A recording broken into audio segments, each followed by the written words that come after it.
I now hand the conference over to Mr. Manoj Kolhatkar, Managing Director of Gabriel India Limited. Thank you, and over to you, sir. Thank you, Malika. Good morning, everybody. I hope you're able to see the presentation as well as I speak.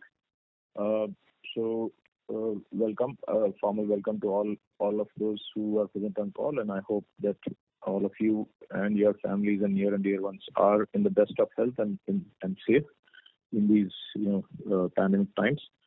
Joining me today on the call is Rishi Luharuka, who's our CFO, Nilesh Jain, our Company Secretary, and our Investor Relations Advisors, SGA. I hope you had time to go through the financial results and the presentations. We had our board meeting yesterday and also our AGM. We did publish it yesterday itself. Firstly, I would like to update on our operations on the quarter.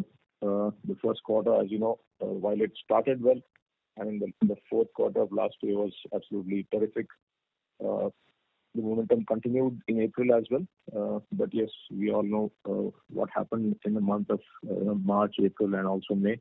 The second wave, which was really devastating because everything was really adverse, and we saw the worst of times as a country. And what was different in this time shutdown was that every state had its own. In fact, not only every state, every city, every municipal corporation had a different shutdown period or different restrictions. Thereby, what happened was, obviously we had to operate the plants.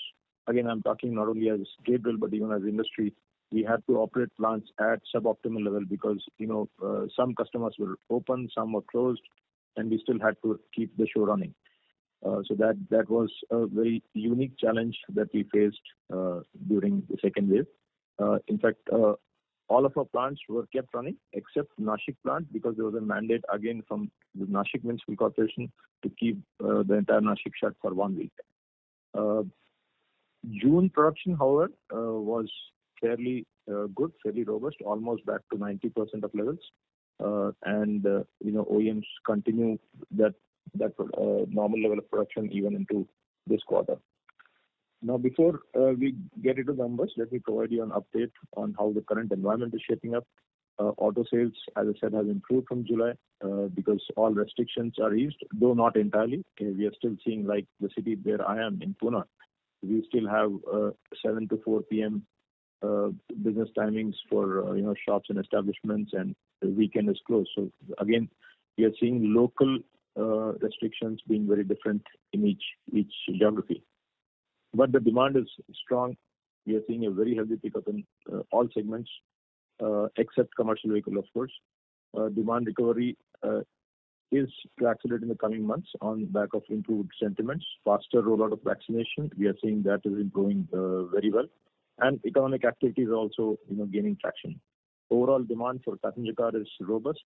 We are seeing huge waiting periods for passenger cars even now, mainly led by preference for personal mobility, and also after all these lockdowns, people there is a clear consumer sentiment to spend.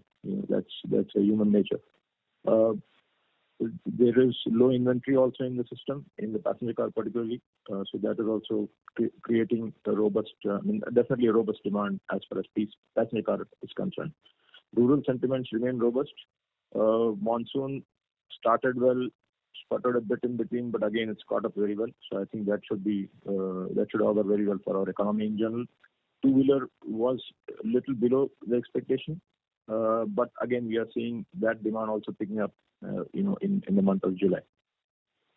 Commercial vehicle, which I mentioned, obviously it is showing an improvement, but definitely still, while two-wheeler and passenger car is almost back to normal days, CV is still quite far away from the normal production levels, particularly the M and HCV segment.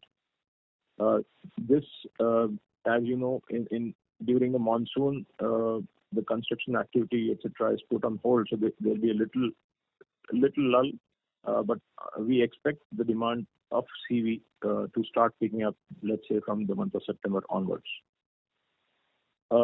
With COVID-19, we have been battling for the past, more than 1.5 years, and it has brought a spirit of resilience, adaptability, and togetherness in each of us at Gabriel and at Anand Group. We feel we are better prepared this time. While there are talks about the third wave, nobody really can predict. But yes, as going by the predictions which we are aware of, in all likelihood towards the end of August or early September is what the third wave is expected to hit. The impact is not going to be as severe as they say, but yes, there are chances again of some disruption that may happen. We really don't know. It's anybody's guess. But as regards us, we are taking utmost care of all our employees and their families. We have ensured vaccination of all our team. And in fact, our families. We have done it at our cost for the employees. So that goes on. We have finished 94% of employees who have done their first vaccination. The balance, of course, is due to those people who are recovering from COVID, so there's a waiting period for them before they get the vaccines. Now, moving to the numbers, while I'm not referring to the presentation as such, but I'll just, since it is already uploaded, with the onset of the second wave of COVID, auto industry faced a lot of challenges. Despite that, we reported a top line of 453 crores and EBITDA of 25 crores, and PAT came in at 12 crores for the Q1 of 21-22. Indian auto industry faced severe restrictions due to the second wave, as I already mentioned. We started seeing recurring demand from June onwards. So we will hope that this continues. As I said, the only if is the third wave. Otherwise, we see really a very, very good demand going forward. We have recorded a 19.4% year-on-year growth in EBITDA to 25%. Margins stood at 5.5% for the quarter. As I said, may really upset all calculations for all of us. Margins improved on account of the cost reduction measures that we have done despite this. And one big impact has been, as you all have been witnessing, is the commodity price increases that we are seeing, in the market, and these just go on unabated. Just to mention, the steel, cold rolled steel, which we use, or the hot rolled steel, which is the main ingredient for auto component industry or automotive OEMs. In March 20, when we had the first lockdown, it was about 45 rupees per kilo. That has gone to almost 82 rupees per kilo, and in fact, it's going further up in July. We don't know when this is going to stop. So we are seeing a similar trend in forging steel. We are seeing a similar trend in aluminium, in rubber, in copper. Every commodity that we have, we are seeing a similar, unabated price escalation. So this obviously is putting a serious challenge to us in terms of, the margins. We have a back-to-back with customers. Most of our commodities are indexed, and there is a lag depending on whether it's quarterly or 6 monthly. But yes, obviously there is, this has an impact on the overall profit percentage. Moving on to the balance sheet and cash flows, we continue to maintain a robust balance sheet position with a net cash of 203 crores. We have continued our thrust on collections and are working to reduce our inventories. However, we have also, taken a conscious decision, looking at what happened last year, of, holding some inventory to avoid premium freight for the festive season. So that is a very calculated and, logical decision that we have taken. In terms of capex, for the quarter, it stood at almost 19 crores, and the capital investments is mainly in the field of R&D, automation, line balancing, which is needed for the future. Coming to the segment-wise performance, in 2 and 3-wheeler, we continue to see good traction. 2-wheeler segment, scooters improved significantly, even motorcycles improved by 160%, mopeds by 43% in this year. Talking about 2-wheelers, of course, what is the talk of the town is the EV, the EV 2 and 3-wheelers. So the trend is really catching up for mainly, I would say 2 reasons. One is the government subsidies, which are announced in FAME 1 and now FAME 2.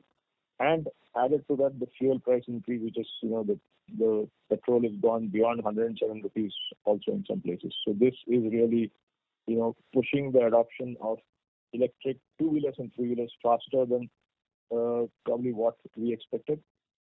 And there are a lot of incentives that each government is, offering. But as mentioned earlier, we have, got good orders with all the key two-wheeler makers. We have got the order for Ola Electric, as you know, the launch is planned on August 15th.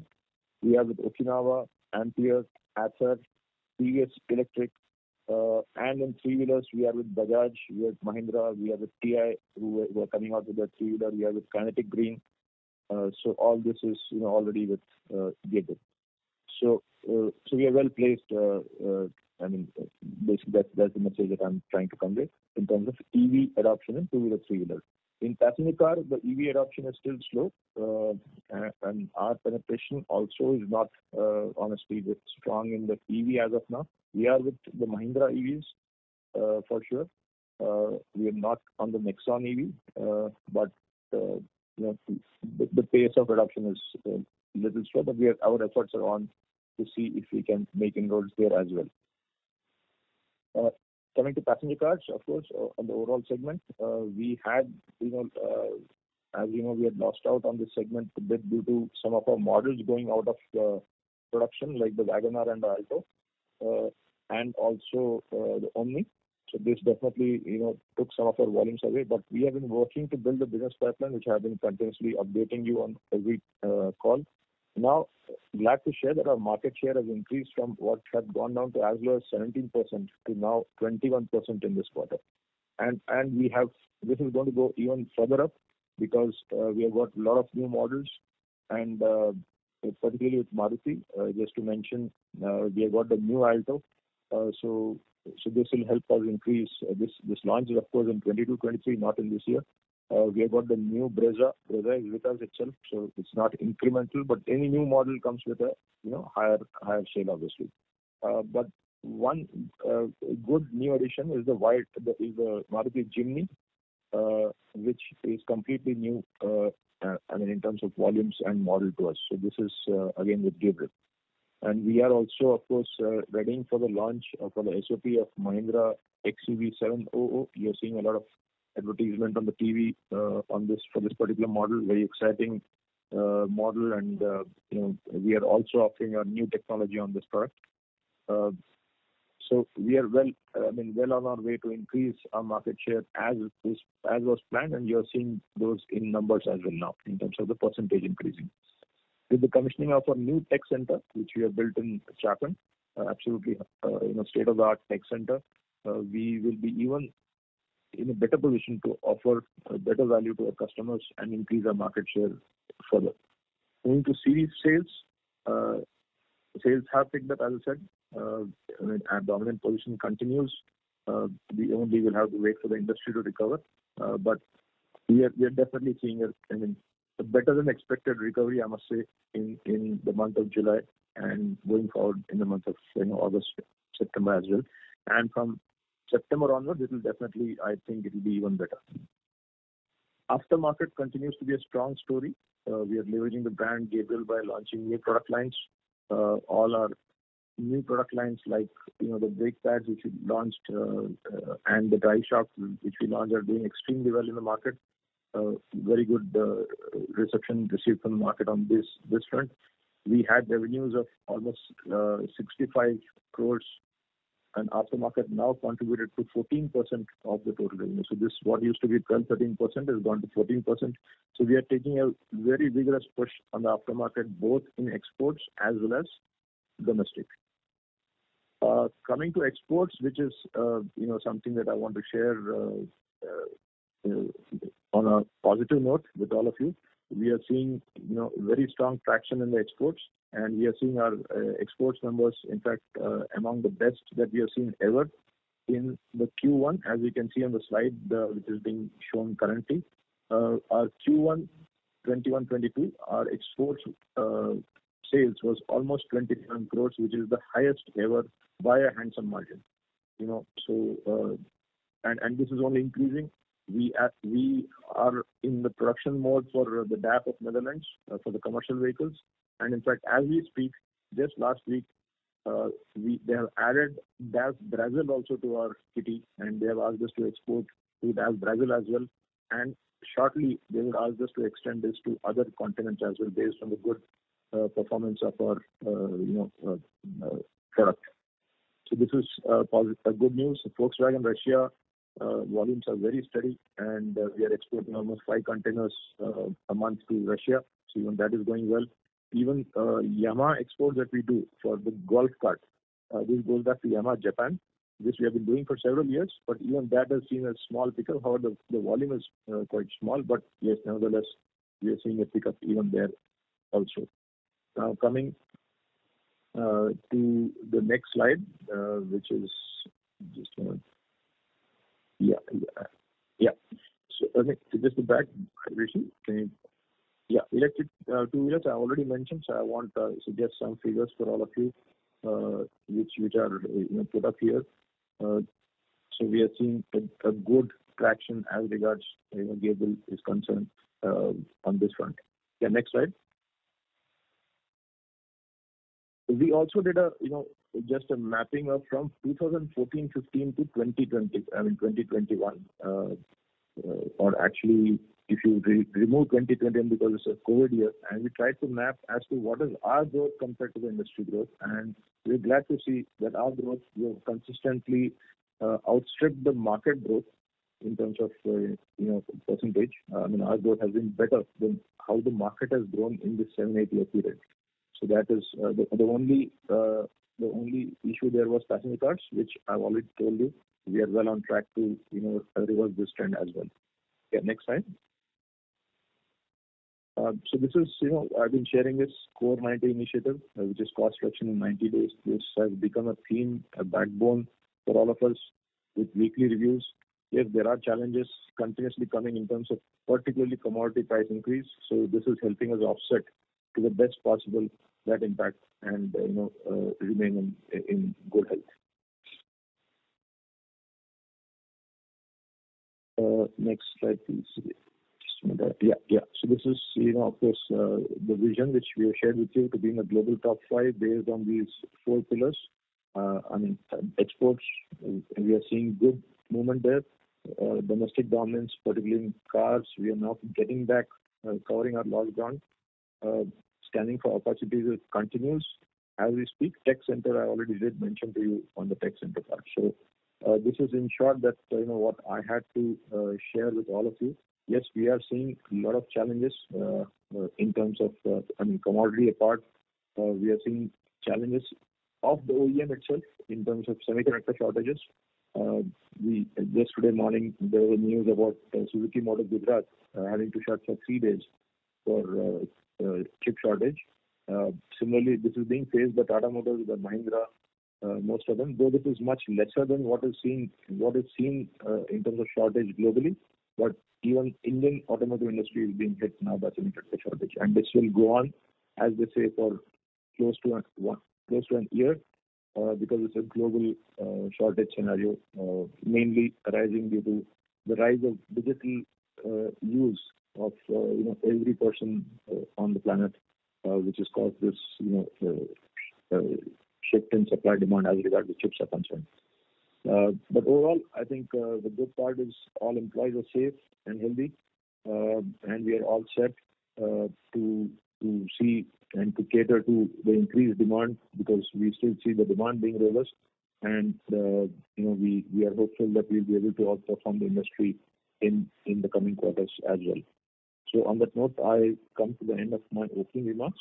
I would request the moderator to begin the question and answer session, and we'll be glad to answer any queries that you have or take any suggestions that you have. Thank you so much. Thank you very much. We will now begin the question and answer session. Anyone who wishes to ask a question may press star and 1 on the touchtone telephone. If you wish to remove yourself from the question queue, you may press star and 2. Participants are requested to use handsets while asking a question. Ladies and gentlemen, we will wait for a moment while the question queue assembles.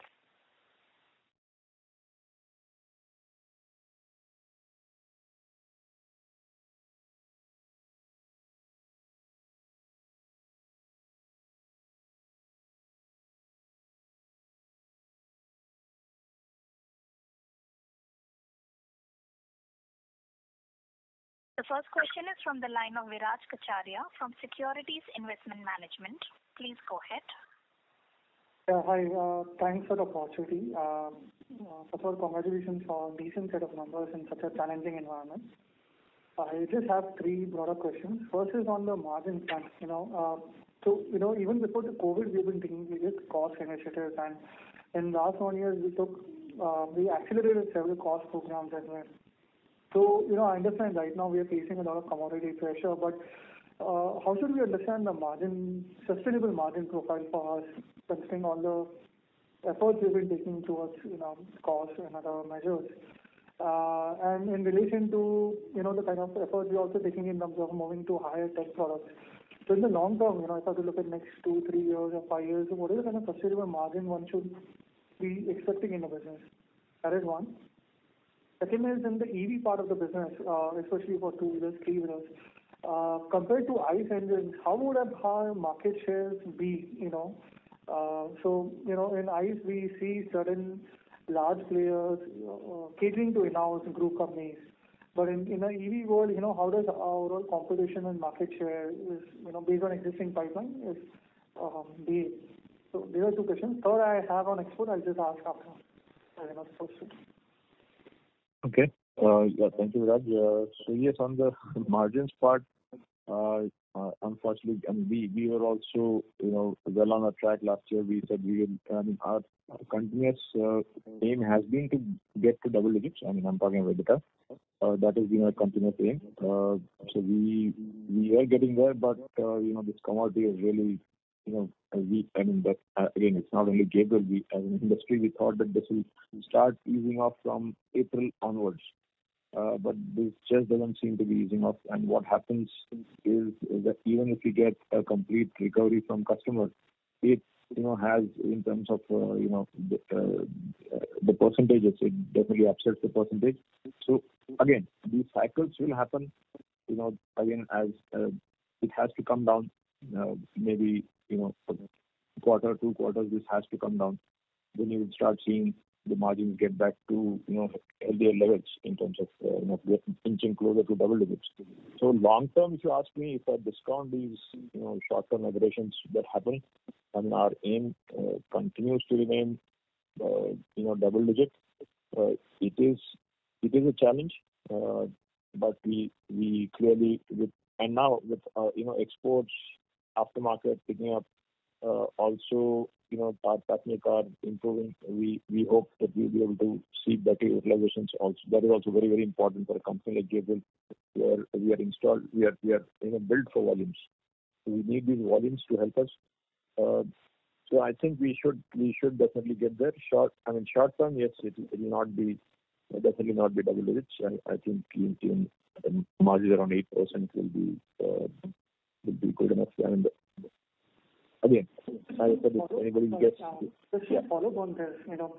When we say we have an aspiration of double-digit EBITDA margins, is it largely dependent on volume recovery? So is it a function of operating leverage, or is it also led by elements like product mix, either led by EV or higher share of exports, aftermarket? So can you kind of give some color on the margin drivers? Yeah, obviously the margin improvement. We have made a plan distributed across various levers. One lever, of course, very clearly is improving our exports and aftermarket, which I mentioned all along. Product mix in terms of our own kitty, commercial vehicle. If that segment improves, naturally it will be better. Railways, is one segment which did extremely well in the year 1920. But after COVID, it is reduced to less than half. So that is also so if that also happens, because it's bound to happen. Again, I'm not trying to fly a kite here. Railway is surely going to recover. It's only a question of when. So when these things happen, improvement of CV, improvement of railways, we'll definitely see improvement in margins as well. So that's why I said I think it's a temporary setback. What is important now is to clock the numbers, is to ensure safety of everybody and to ensure that we continuously, focus on improving market share. That's what is our plan as of now. Coming to your second question, which is IC units, the market share in TVs, as I said, we are focusing on two-wheeler, three-wheeler because that's where action is happening. So as of now, yes, we are well positioned to improve market share, but we don't know how the market is going to move because now Ola has announced 2 million per year. Whether that will happen or not happen is anybody's guess. So it's really difficult for us to say how much of this will translate into actual volumes and thereby our market share. But the good part is we have just hedged our bets by ensuring that we are there with all the key players. Okay, this last question is on the exports part. So if I would look at our journey, we kind of have been trying to break into major export markets for quite some time, and last 1 year we've seen to got a couple of breakthroughs. So if I were to understand this better, you talked about DAF having the possibility of catering to more wider plants. So how is the scope of exports, moved for us, not just for DAF, for other customers? How is the pipeline looking like? Any color you can share on that? Yeah. When we say DAF, what is the kind of opportunity one can look at? If one was to look at that sort of thing. Thank you. Yeah. Okay, so exports is, actually it's in two parts. One is aftermarket, one is OE. So, OE was, not really, very good. So that's where we are focusing on. It took, as I said, 5-6 years for us to break through. But, if you remember, I had always told that, once we unlock one good marquee customer, it will open up doors for the rest. And that's exactly what is happening. I'm happy with, the way it's moving. We unlocked DAF. Netherlands has unlocked, Brazil. Now probably Australia is going to come through and some other continents as well. And within DAF world, now we have already got some other RFQ that we're working on. Similarly, now that we have DAF, we are able to tell other customers that we are supplying to, a marquee customer like DAF. So, Volvo is showing some interest. So we are in an advanced stage with Volvo as well for global RFQ. We are in touch for Leyland global RFQ. So we see this happening. Yes, it is a little slow process, but this will definitely happen. Similarly, in passenger cars, Volkswagen, we started with just about a first order. I remember of it was just to meet their some issue that they had online with other suppliers. We had just an order of about 10,000. Now that 10,000 has converted into few lakhs of pieces, almost 3 lakhs per year. And this we see again opening up doors within Volkswagen. So that's how it goes. I think we'll have to. So the good part is it's definitely going as per plan. In terms of visibility, it's difficult to give you right now. But yes, we are in advanced stage working with 2 global customers for commercial vehicles for sure, and one big passenger car manufacturer as well. Right? Pardon? We talked about 2 global OEs for CV and 1 for passenger vehicle. One in addition to the customers we already catering. Yes. These are totally in addition to whatever we are talking about. So, I'm sure, one of them will definitely come through. And I'm not even talking of other customers where we have got the RFQ. I'm talking of the ones where we are in advanced stage of discussions. Okay, I'll come back in the queue. Thank you very much and good luck. Thank you. Thank you. We would like to remind participants that you may press star 1 to ask a question. The next question is from the line of Amarkant Gaur from Phillip Capital. Please go ahead. Hi, sir. Am I audible? Yes. Morning, team. Thanks for taking my question. So what I wanted to understand was on the gross margin side, what is the mechanism of passing through the cost increases? I mean, what kind of contracts do you have with the OEMs and how often those contracts are renegotiated as far as pricing is concerned? Okay. So like I mentioned, Amar, we have a back-to-back arrangement with, almost all, actually all the customers, not almost all the customers for a pass-through The only thing is the period. Varies. Somewhere it is quarterly, somewhere it is half yearly, and somewhere in some cases it is also on a yearly basis. Otherwise, let's say steel increases us 10 rupees in the market, we get the entire 10 rupees back. It's not that we don't get it, but we get it with a 1 quarter delay. And then, having said that, we are also, as you know, we are also a proprietary atom supplier. So there are some parts, some commodities which are not covered back to back because we also want, to keep it as a black box. So some are not indexed entirely, but those are very small numbers. The large ones, which is steel, aluminum, oil, and rubber, these are covered back to back with suppliers with OEMs.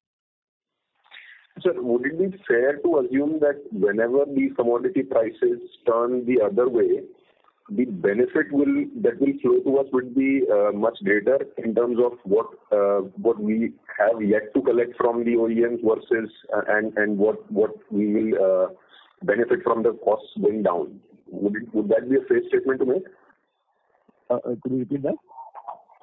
Sir, so we, let us assume that there is a 1 quarter of lag in terms of recovery. Yeah. When the costs do start to go down, then is it fair to assume that you will have a double benefit of it, prices going down and greater recoveries owing to a quarter lag? Yeah, obviously that lag effect will be there both ways. Yes, both ways. When it goes down, there's a benefit. When it goes up, and in a continuously increasing scenario, it obviously is more adverse.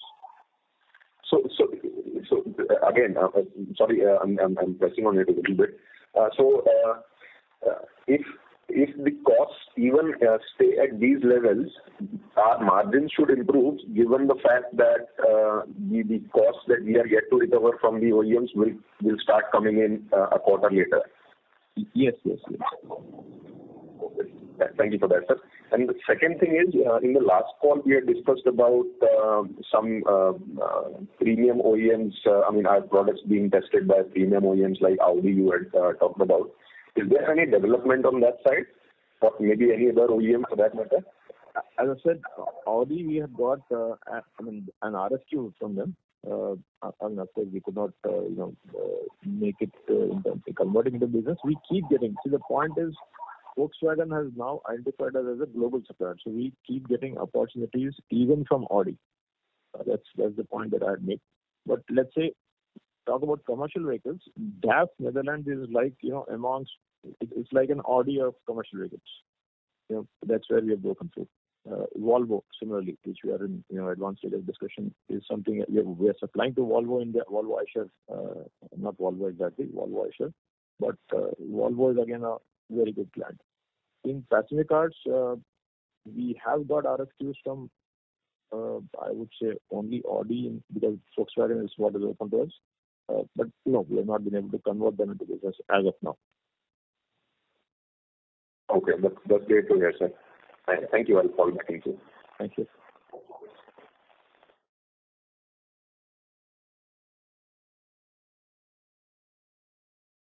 Thank you. Participants, to ask a question, you may press star and 1 now. The next question is from the line of Shrivan from Unifi Capital. Please go ahead. Yeah, good morning. Thanks for the opportunity. The first one is, would like to know your comment on the margin profile towards the supply in the EV segment. How would that compare with the existing two-wheeler customers, especially the supplies that we are going to do to Ola? Yeah, Rishi, you want to take that? Yeah, sure. Shrivan, thanks for asking the question. So, while we said that in the previous call also, that Ola is, as far as the product is there, it's different, but as far as the pricing is concerned, it's fairly competitive with the two-wheeler space. Given that we can't share details of exactly how it is, but it's fairly competitive. Yeah, but on the margin front, we know the profile will be similar, like while the pricing is similar.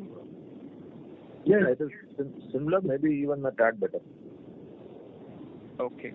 And has the deliveries started to the Ola Electric, because they are looking to commission in the next few weeks? No, it's still in the development phase. I mean, the mass production is planned. Not in the month of August. Is just the launch, the price launch that they're planning.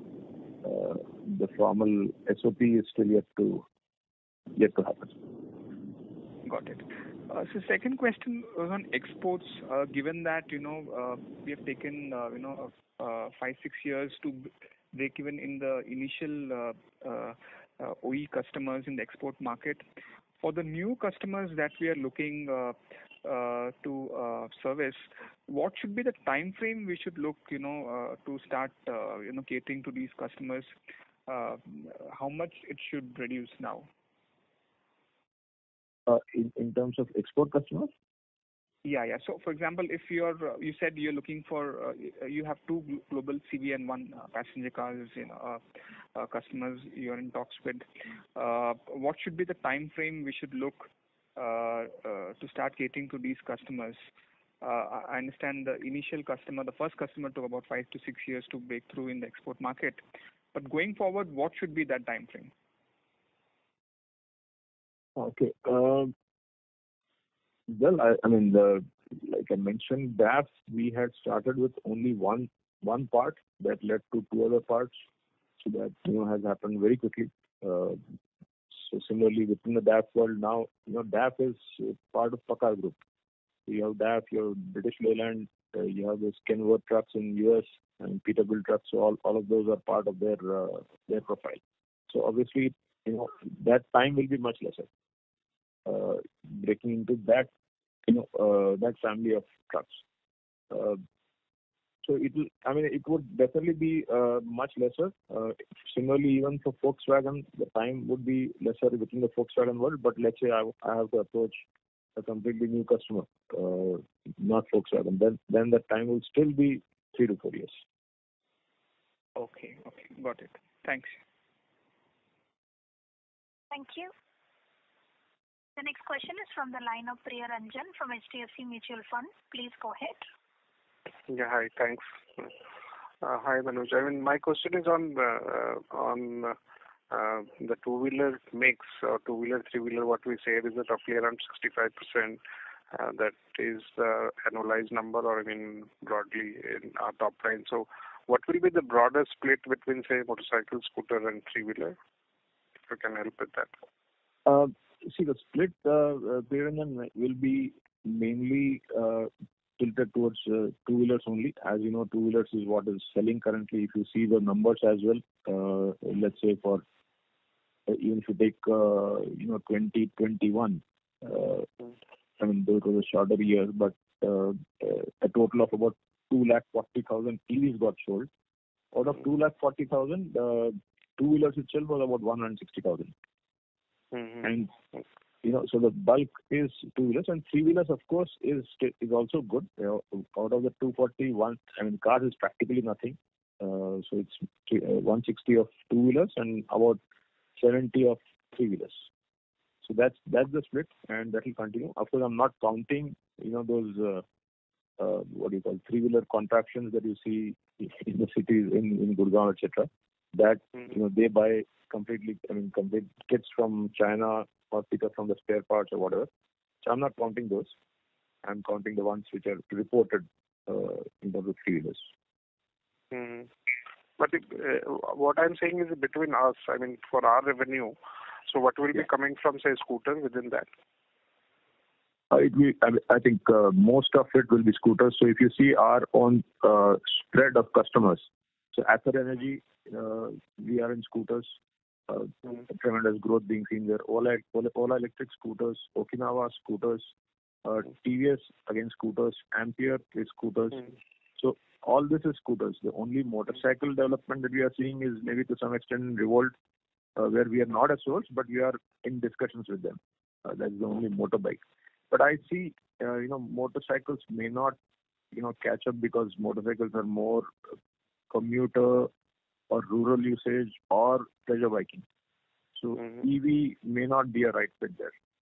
Scooters, definitely, it's more of an intra-city, unisex kind of model. Three-wheelers, of course, we see a lot of traction. The three-wheelers, again, I've already mentioned Mahindra Electric, Kinetic Green, TI Cycles, all are with us. TVS also, Bajaj also. Okay, understood. Yeah.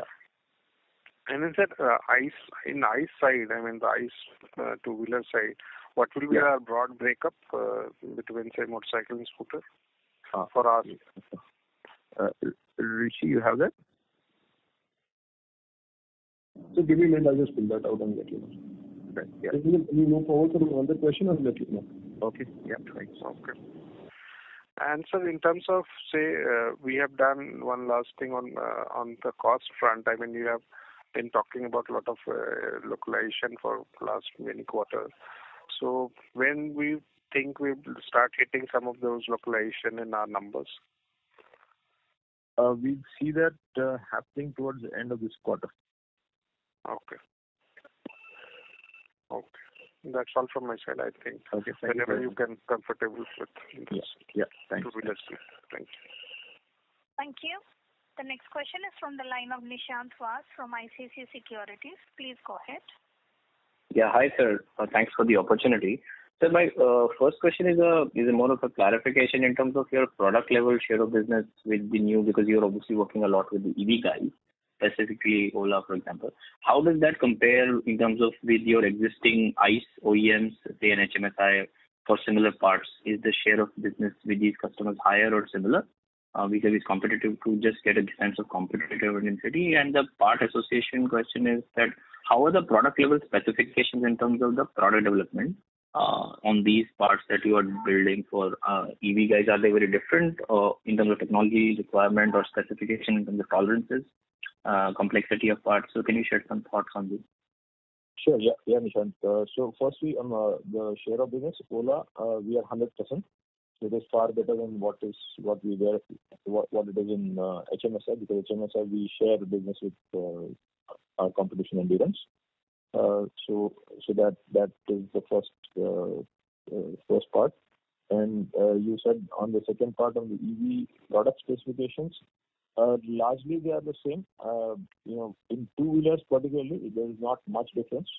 But we are working on any innovative things that we can do for them, particularly for two-wheelers. That is still under concept stage. But no, I mean, it's the same shocks and front fork. But for Ola, of course, we are giving a new technology, front fork as well as rear shocks.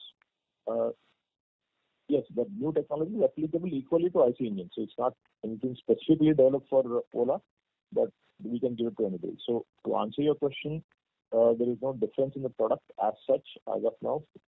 But in the cars, again, if you see the products that we are giving for Mahindra Electric, I mean, in terms of their e-Verito or e-KUV, we are suppliers to them for both the platforms.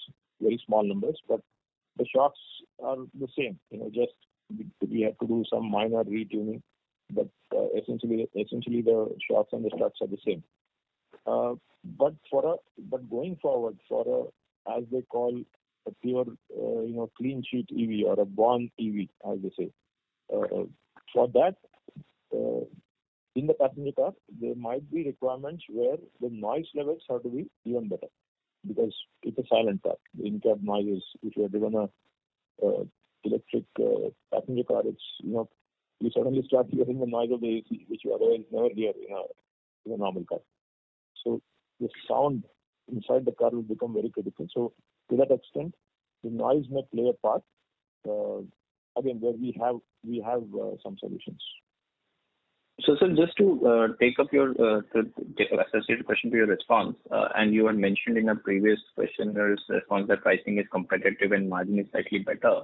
So, is it fair to assume that with the new technology parts, your potential content per vehicle in an EV scooter, in an ideal scenario, if most of your products get adopted by a customer, is higher than your, let's say, your best IC scooter content per vehicle, or is it similar? Yes. And yes. Okay. Completely. Okay. So the content per vehicle is higher for if you were to able to supply all your parts to a specific customer. The content is higher on an ICE. And Just to clarify, because generally in ICE, the supply they schedule, there is a general waterfall pricing with volume. Is it a similar construct of pricing over a longer period of time with the EV customers as well in terms of waterfall and vis-a-vis pricing and volume? I didn't get that in terms of. So waterfall price reduction. Generally, you have a price reduction linked to volume. Okay. In an year-on-year reduction, as you call it, right? Yeah. Yeah. Right. So year-on-year reduction. Again, it's all a factor of we are costing. When we offer, if the customer is insisting on a year-on-year, we build it in the costing. And secondly, if we give a year-on-year, we then take that. We also get the time to work on our reductions, with our suppliers, with our processes, with our efficiency, to ensure that margins don't degenerate. So that's a normal process. I think there's nothing. Okay. And so one small clarification, which is my last clarification, is that so when you talk margins are competitive or slightly better, I would assume that you're basically coming from GVA as well. The gross value add is better in that sense, in an EV part vis-a-vis. Should be. Yes. Yeah. Okay. Fair enough, sir. Thank you so much for your clarification. Thank you. So before we move on to the next question, Priyaranjan, the answer to your question, we have 80% two-wheelers and 20% three-wheelers. And of this 80%, 60% is motorcycles. Okay, thank you, Rishi. Thank you. The next question is from the line of Anand Shelgaonkar from Newport Capital. Please go ahead. Hi, thank you for this opportunity. I just want to understand how the EV industry or demand would proceed over, say, the next 3 to 5 years. So my question really is, I can understand new EV makers coming up with new launches and therefore production moving up over the next 1 year, 1.5, 2 years. But from the customer demand point of view, I suspect this could be a zero-sum game, because if I buy an EV, I'm not going to buy, say, an ICE, which I would have bought otherwise. So forget the bump up in the next 1.5, 2 years, but over a 3 to 5 year period, do you think this is going to be a zero-sum game for, say, companies like Gabriel, who provides, who supplies to both EVs as well as ICE? Good question, Anand. So I think it won't be a zero-sum game, but it will definitely not be a net, pure increase. There'll be some cannibalization that will happen. As I said, again, there are different profiles and usages of the EVs. EVs, whatever we know, will definitely impact the intra-city customers who are, commuting 10 kilometers, 20 kilometers. You are seeing, just to share with you, most of our, let's say, house helps drivers, they normally now have a, scooter for commute. So those commute segment will get shifted to EV, most certainly. But the rest of the customers who are doing long distances or who use, their two-wheelers as a mode of, quote unquote, freight transport also, because that's very prevalent in India. And then secondly, in the rural market, where the usage is far more, or the abuse is far higher. That's why you see more motorcycles in the rural market. So that segment will practically be untouched. And thirdly, what is going to happen is, there are these, electric two-wheelers will give rise to a new market as well. In terms of it will increase the overall market size, because there might be some customers who would just want eco-friendly, and they may today don't have a scooter, but they may think, okay, for short distances, why don't I consider a EV scooter, so I make a statement. Those kind of customers, that will definitely give rise to an incremental market. So it's a mixed bag. No straight answer to it. Scooters will some and substances. Scooters will definitely take a little bit of hit when it comes to EVs. City scooters. Right. No, sir, but most of the examples that you quoted, they still seem to be explaining how the shift would happen, but it's not very clear how the pie would grow bigger. So I still continue to believe that maybe over a 5 year period, the volumes for somebody like a Gabriel, or total volumes of scooters, may have been similar. it will still be a little higher. Now the pie getting bigger, even in the current stage, there are these low-speed scooters which don't need a license. Like we are also supplying to them. They don't need a license as such. They travel only up to 30 kmph. So that obviously is catering to a different market in terms of age, or those who don't want a license at all. So that's creating a totally new market. So that's why I said those numbers might be totally purely incremental. Yes, this will peter down over the long term. Over the long term, these customers may not be many. But still, I would say, I've not still seen any research on this front as to how much cannibalization will happen. But I still believe there will be an overall increase in the market, and the impact will not. You'll not see it in motorcycle segment. Almost nothing. Understood. Thank you very much. Thank you. The next question is from the line of Saurabh Shroff. The line for the current participant has got disconnected. Participants, to ask a question, you may press star and 1 now. The next question is from the line of Shashank from ICICI Securities. Please go ahead. Yeah, good morning, sir, and thanks for the opportunity. Sir, firstly, just wanted to ask if you can share some color about the ramp up at Ola Electric. So, what kind of volumes are they targeting for the next 6 months or a year, kind of thing? Shashank, right? Yes. Yeah, Shashank. So, sorry, I will not be able to share the volumes because we obviously sign a confidentiality agreement with them. But you're seeing in the papers, so that ramp up even in this year is gradual. They're mainly starting from, let's say, from the month of September onwards, picking up steam in December, January, and then next year they would definitely want to hit that 1 million what they have planned. So, sir, we are not short of capacity, right? So, pardon? We are not short of any capacities, right? So no. We already we are making some minor investments for incremental capacities, which we already done. Okay. Again, sir, what will be the capex spend for this year and next year? Ballpark numbers. Rishi? Yeah. Shashank, for this year, it will be in the range of 100 crores. Okay. 100 crores, right? Yeah. And so lastly, you have a vision of being the top 5 guys globally, wherein you intend to do it by inorganic route as well. So, sir, any progress on that front or any color that you'd like to share? Well, we are in the process of scanning. Couple of opportunities. Currently, it's ongoing. We can only share once it matures to a certain extent. Sure, sir. Thank you so much and wish you all the best. Thank you, Sean. Thank you. The next question is from the line of Saurabh Shroff from QRC Investment Advisors. Please go ahead. Yes, hi. Thanks for taking my question. So we are just coming back to margin. So, as we look at your last 10-12 quarter numbers, obviously what is commendable is that between employee and other expenses, it sort of stayed in a band of 80 to 90 crores across a wide range of sort of revenue outcomes. Even if you were to consider the first quarter of last year, which was pretty much a washout. Can you help quantify for us what is the rupee amount of cost reduction that you have managed to do, just so that we better appreciate the operating leverage that you spoke of as one of the margin levers?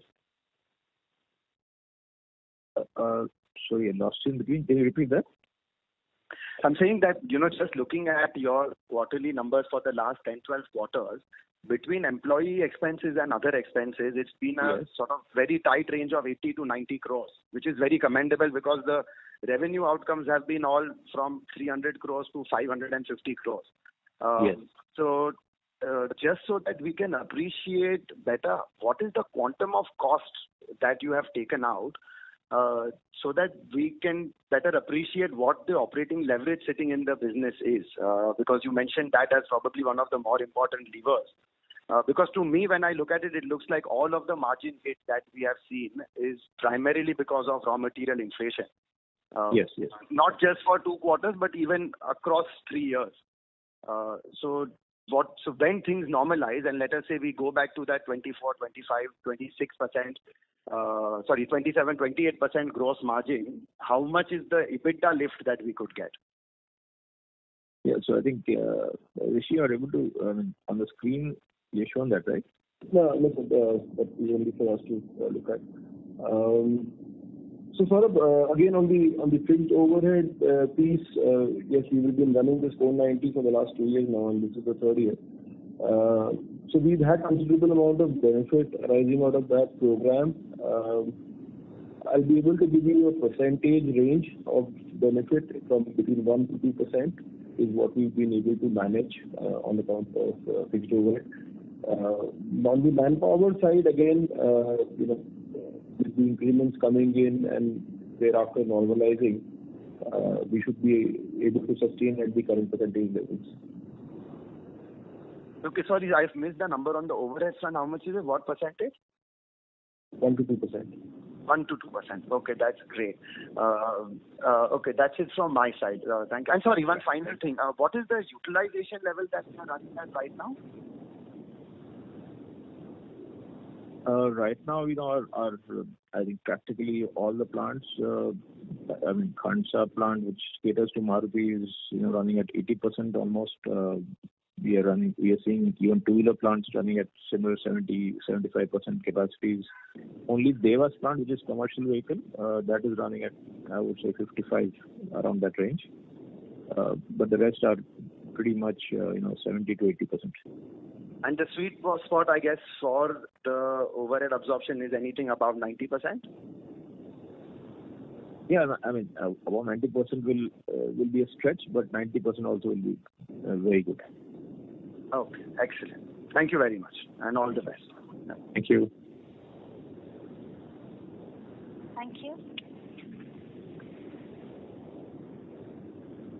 The last question is on the line of Romit Nagpal, an individual investor. Please go ahead.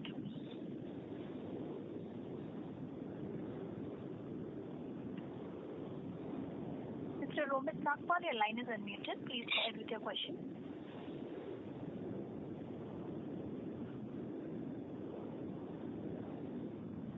Mr. Nagpal, sir, I would request you to unmute yourself and mute it from the handset. There is no response from the line of the current participant. As there are no further questions, I would now like to hand the conference over to Mr. Kolatkar for closing comments. So thank you. Thank you once again for all those queries. Hopefully we are able to answer most of them. Yes, I can see a lot of interest around EV, but as we say, it's an evolving space. Even between last quarter to this quarter, there has been a significant change. There have been two significant change points. One is the FAME 2, and the second is the fuel price crossing the mental barrier of 100. It's a segment which is literally evolving by the day. So we also have to be closely in touch with our eyes and ears on the ground, and do the best. So the best strategy that we have adopted is to stay close to the customer. Which customer is going to win is anybody's guess. But yeah, the strategy is clear as far as we are concerned. And coming to the rest of the market, yes, certainly the only big if which I mentioned is while the volumes look robust, the passenger car demand seems really very, very strong. Two-wheeler also is reasonably strong. CV is going to pick up. The only if is the third wave. Let's hope we do not see a major disruption, and let's hope that we do not see impact on health of people of the entire country. So that's the only hope that I have, and that's about all that I have to share. So since this is the call also that we will have, the next call will be only post the festive season. I wish all of you a very, very happy, safe, healthy festive season, and would just urge and caution everybody to still keep their guards up and stay safe and stay healthy. Thank you so much. Thank you, Brigadier. Thank you. On behalf of Gabriel India, that concludes this conference. Thank you for joining us, and you will now disconnect your lines. Thank you. Thank you.